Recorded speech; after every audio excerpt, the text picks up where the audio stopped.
On Osrc News at 7, Southwest governors receive commendations for security initiatives in respective domains. Concerned residents urge relevant authorities to unravel alleged gun attack on Akoko South lawmaker Olugbenga Omole. Holy month of Ramadan begins tomorrow following sighted moon in Saudi Arabia. And from the foreign scene, European nations slam Putin over threat to suspend energy supplies.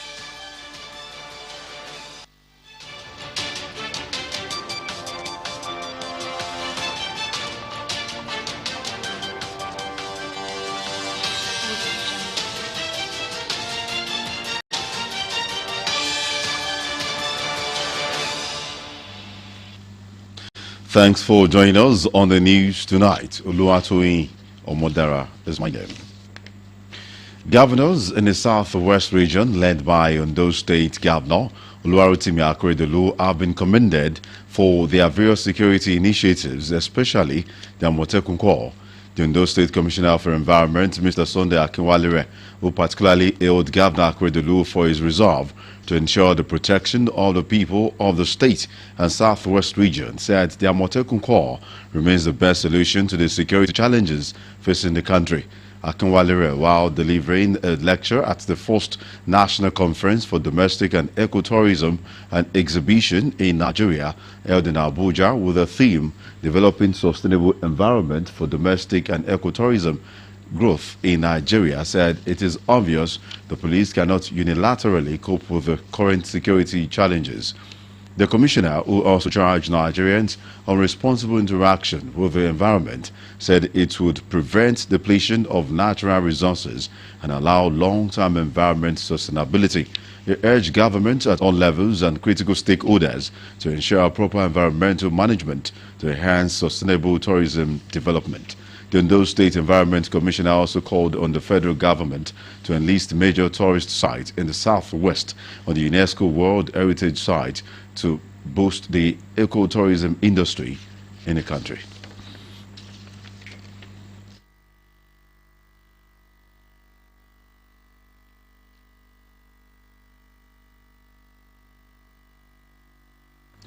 An early morning inferno has destroyed a building housing 2 shops and a room apartment at Oja Oshodi in Akure, the state capital. The fire incident was discovered late as all occupants had gone for morning church service to usher in the new month. Efforts to put out the fire was thwarted as the men of the fire service gained late access to the area. Our reporter Bisola Aloko has details as presented from our studio. In the early hours of Friday, a building was gutted by fire at Oja Oshodi, beside Olukayode House in Akure. The entire building, comprising 2 shops and rooms apartment, was razed before the arrival of firefighters, though the cause of the fire outbreak could not be ascertained, as at the time of filing this report, eyewitnesses said they met the house on fire. They said all occupants of the house had left for early morning church service for the new month. One of the victims, Aderemi Adeshida, said he thought it was a prank of April Fool until he realized that the house was actually on fire. Around 9:30 to 10.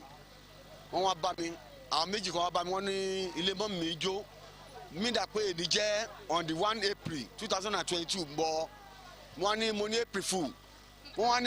Baba, wọ́n ní wọ́n bàtà mo wá wo ẹsẹ̀ wọn pé àgbàlagbà ni wọ́n ní ó dáa bọ́ ńgbà tí wọ́n yá mo wá ní kó máa lọ kò pẹ́ mo wá tún rí náà àwọn kan tí wọ́n pè mí láti ọjọ́ pé bàbá ọlọ́kadà kan tí wọ́n wà lẹ́gbẹ̀ẹ́ mi ó ní bàbá ó ní ilé mọ́ mi jó lọ́wọ́ lóòótọ́ o bó ṣe gbé mi wá bí nìyẹn nígbà tí mo wá débi mo wá rí pé gbogbo everywhere ti bọ̀n gbogbo ti jó ẹjọ́ abẹ́rẹ́ ìjọba ìpínlẹ̀ Ondo State kan ràn wá lọ́wọ́ àdẹ̀bẹ̀ gómìnà wa gómìnà Tọ́kàndù kan ràn wá lọ́wọ́ kan jọ àtijọba ìbílẹ̀ Àkúrẹ́ àti àwọn èèyàn pàtàkì nílùú Àkúrẹ́ kan ràn wá lọ́wọ́. Other victims said they have been rendered homeless and hopeless as they have nothing to fall back on, but appealed to the government to come to their aid. Aṣọ kẹlọ́run rẹ̀ líkù yóò kẹlọ́run mi líkù mọ́ o òun líkù mọ́ èso kò mọ́ ní mọ́ o kọ́ ràn mí lọ́ọ̀ tó rọ́ ti tán pátápátá èèyàn dọ́kúmẹ̀ntì oríṣiríṣi wọn ọmọ mi kété èké ló dá kété rẹ̀ pátá ọ̀nà ti jó. kíjọba kó gbà wá kó ṣàánú fún wa kó sì jọ olówó wa. àmì pátá ló ti jó pátá tá aṣọ tí mò ń wọ gbogbo pátá àtọjà tí mò ń ta mo dẹ̀ wọ́n zù lákùrẹ́ ni. kí ìjọba kó ṣèrànlọ́wọ́ fún mi. Officials of the Federal Fire Service, which came to put out the fires, said angry youths in the area wanted to mob them for gaining access very late to the scene. The fire is being burning before they called us. So when we are here, people, there's a crowd, serious crowd, to the extent they want to mob us. When we get here, we are able to suppress the fire. And we want to thank God for the people that are here. They also help us. They help us seriously. So it makes the work very, very easier for us. It's very late to the scene. They, however, advised residents to always disconnect all electrical appliances before leaving home. A businessman, Ayode Jojo, has obtained expression of interest and nomination forms to contest Idonre constituency seat in Ondo State House of Assembly under the platform of the People's Democratic Party, PDP. Accompanying to the PDP secretariat in Akure by supporters, Mr. Ojo said the decision was born out of his desire to provide quality representation to people of his constituency. Osrc's Richard Lesomi reports that the party chairman in the state, Fatai Adams, presented the forms to the aspirant.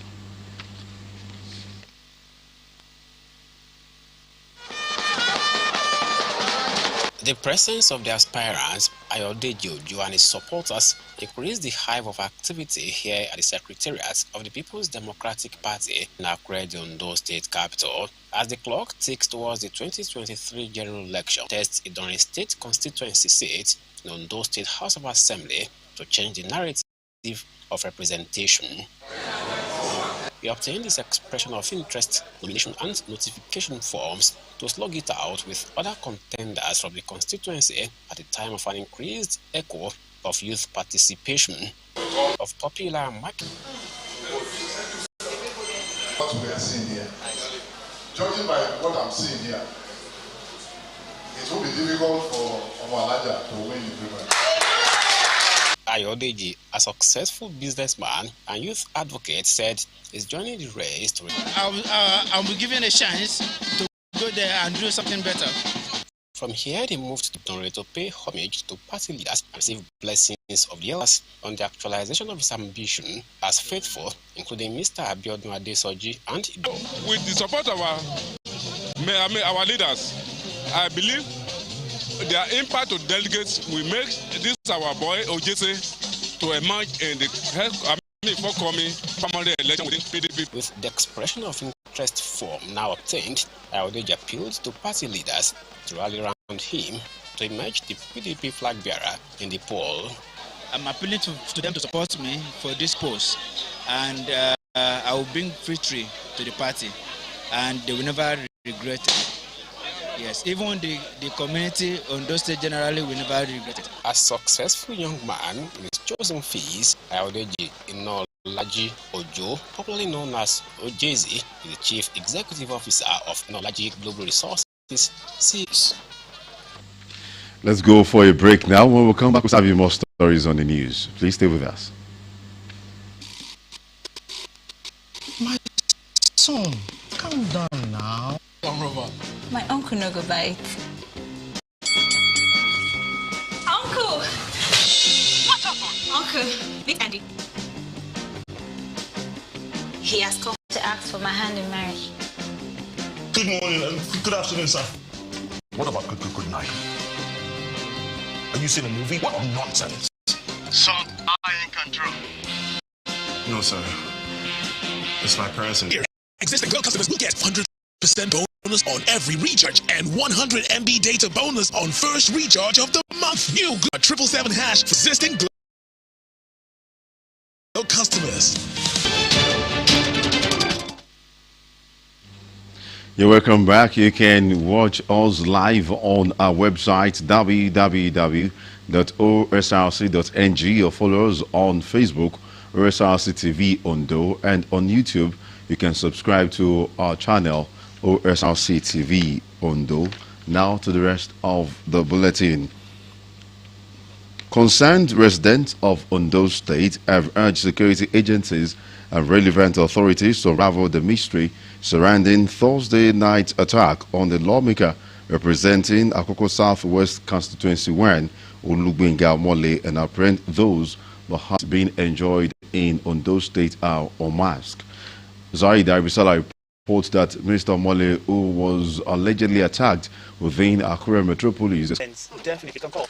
Reports of the attack of the lawmaker representing Akoko Southwest Constituency 1 surfaced on Thursday night. The lawmaker's vehicle screen shattered from gunshots. Adishida Road. I just alert. So thank God there was no traffic. I just sped off. I didn't, something that happened just. Who is the chairman, House Committee on Information, said that some couple of minutes after that, I received like 3 calls, anonymous calls, and they are threat calls that are threatening that we are watching you, you will see it like that, the line went up. Then the second time, the third time, and commandant of Amatekun and some security operatives. So I didn't make a serious issue about the threat because I knew I don't have any issue with anybody. And the attack is, however, getting some residents worried, including members of his constituency and the monarch of Okakoko, Obadebori Adeleye, who emphasized that security agencies must unmask the culprits so that criminals do not become emboldened. The way we handle this one, we will tell the criminals whether they should continue here or stay away. We should tell them that there's no room for them in Ondo State. That's all. No night patrol anymore like before. No security checkpoints like before. So I think they should have to put more members in their personnel, and at the same time they need to just look for more strategies to cope up these social vices. But as a community, we are not happy, and I'm speaking on behalf of Oka people. They are representing Kabi Solubak of Okaland at the moment, that the community is not happy for what happened to our son, because he is doing his own job, legitimate son, as a spokesperson for the house. For him to be attacked doing government job is a surprise in this modern world, for somebody to go and attack an assembly member for doing nothing, doing his job for the government. Ondo State Police Public Relations Officer Fumilola Odunlami, who confirmed the complaints of the lawmaker at the police headquarters, said investigation into the incident was already on. The police went into action, and right now as I speak to you, we started investigating to unravel the mystery behind the whole thing. Nobody can say particularly for us to just jump into conclusion saying because is a lawmaker, it's related to political activities. The police enjoined the public to remain vigilant and report suspicious activities around their area. Sahid Aribisala, Osrc News. The Court of Appeal sitting in Enugu has affirmed the judgment of Ebonyi High Court, Abakaliki, which quashed a suit challenging the defection of Governor David Umahi and his deputy, Dr. Kelechi Igwe, to the All Progressives Congress. Governor Umahi and his deputy had in November 2020 left the PDP, a platform on which they were elected, to the APC, citing injustice by the PDP against the Southeast Zone. But the court, in a unanimous judgment delivered by Justice Bergare, held that Governor Umahi and his deputy had the right to move to any political party they so wished. It added that there was nowhere in the Constitution where the law barred a sitting governor from defecting to any political party. The death toll from a boat accident involving villagers fleeing attacks by gangs in Niger State has risen to 13 after 5 more bodies were recovered. Emergency services officials said an overloaded canoe carrying mostly women and children capsized in a river as they were fleeing raids on Guni and Kogbako villages in Niger State. Head of the State Emergency Management Agency, Ibrahim Inga, said the bodies of 2 women and 6 children were recovered on Wednesday, while the search for overload and lack of maintenance as the canoe was too old to carry such a number of passengers. President Mohamed Buhari's counterpart, President Muhammadu Buhari, said Nigeria's support towards the multinational joint task force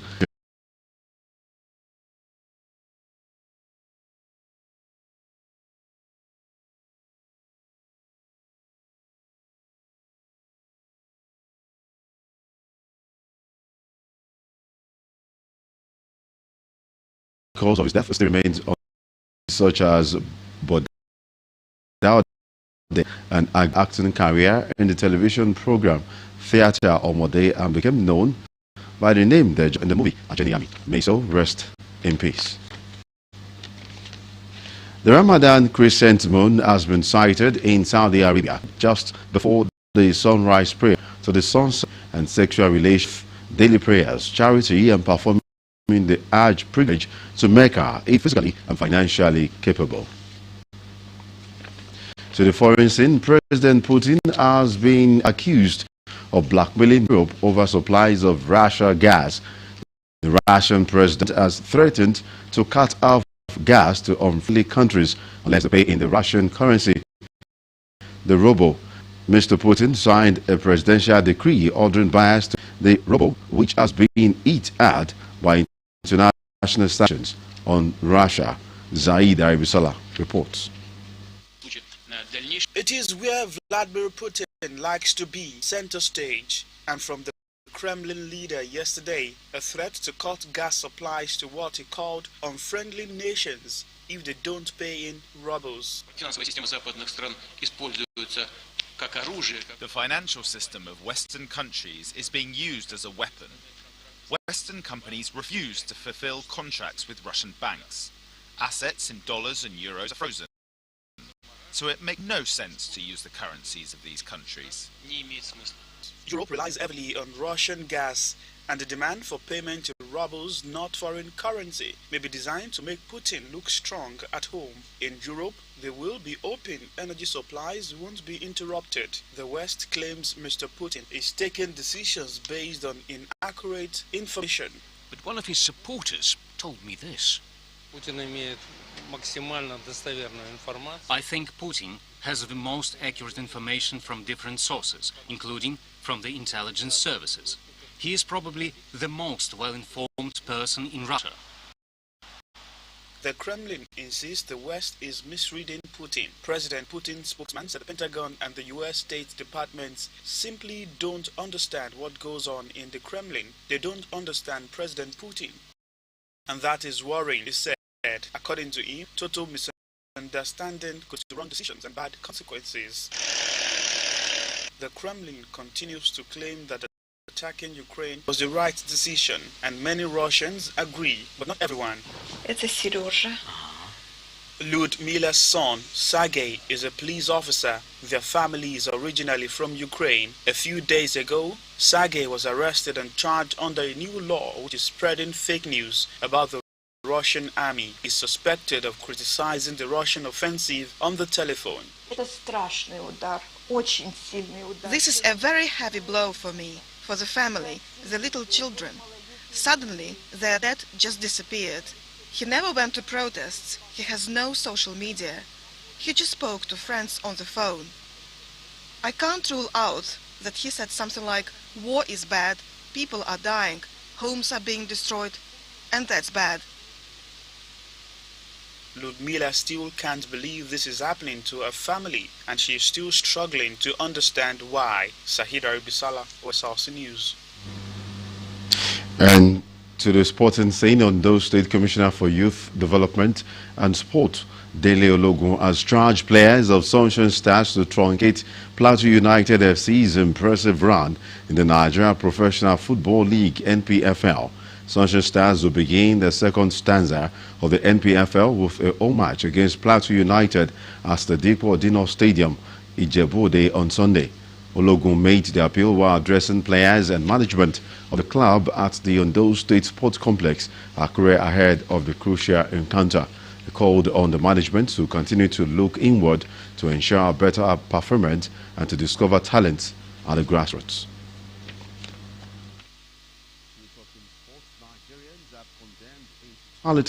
Angry reactions of some Super Eagles fans who defaced Moshood Abiola Stadium, Abuja, after their 1-1 draw to Ghana meant they won't be part of the party to the World Cup finals in Qatar.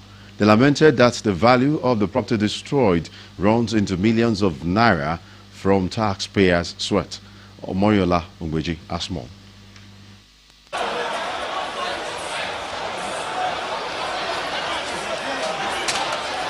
That was the situation at Moshood Abiola Stadium in Abuja after Nigeria held Ghana to a 1-1 draw in the FIFA World Cup playoffs.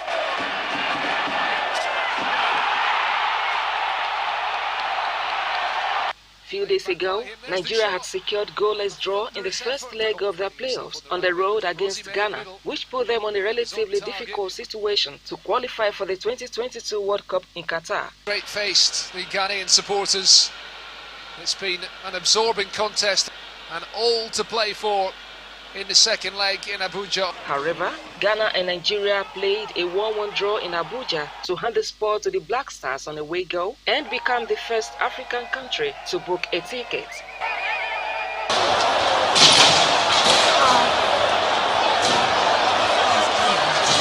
Obviously, this did not go down well with some expectant Nigerian fans as they engaged in soccer hooliganism, thereby destroying property worth millions of naira at the stadium.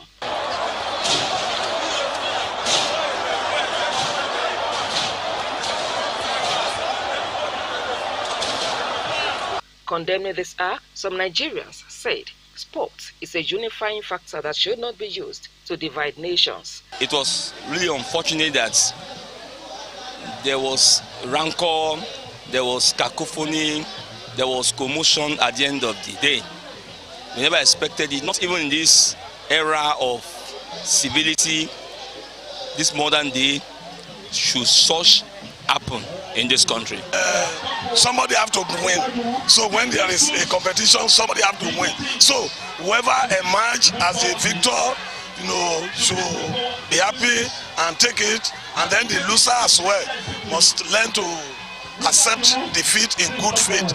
According to them, the action will no doubt cause a major setback in the Nigeria's sports sector. Sport itself is participation, people coming together, and it's not something that will divide us.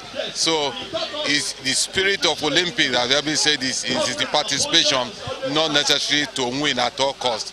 So let's imbibe the spirit of sportsmanship in whatever we do. It costs the government huge amount to put that particular MK Abiola Stadium into use. And so destroying it will very set a setback for Nigeria. Because if another match is to take place, definitely it cannot be in that Abuja Stadium again. Meanwhile, the world governing body FIFA has banned MK Abiola Stadium until further notice. Omoriola Ungweji, Osrc News. Nigeria's nemesis at the 2022 World Cup playoff, Ghana, have been drawn to play Portugal, Uruguay and Korea Republic in Qatar. In a draw conducted by FIFA in Doha today, record holder Brazil will do battle with Switzerland and Cameroon. Host Qatar have been drawn in Group A with Ecuador, African champions Senegal and Holland. In Group B, England will tackle Iran, USA and the winner of the Euro playoff involving Ukraine, Scotland and Wales. Argentina will commence on the 21st November 2022. Just before we go on the news, a quick look at the highlight of the bulletin. Southwest governors have received commendations for security initiatives in their domains. Concerned residents have urged security agencies to unravel the mystery surrounding the alleged attack on Lawmaker Olugbenga Omole, representing Akoko Southwest constituency in Ondo State. The month of Ramadan will officially begin tomorrow following the sighting of crescent moon in Saudi Arabia. And from the foreign scene, Russian President Vladimir Putin has threatened to cut off gas supply to unfriendly countries unless they pay in ruble. And that's it on the news. Thanks for watching. Good evening.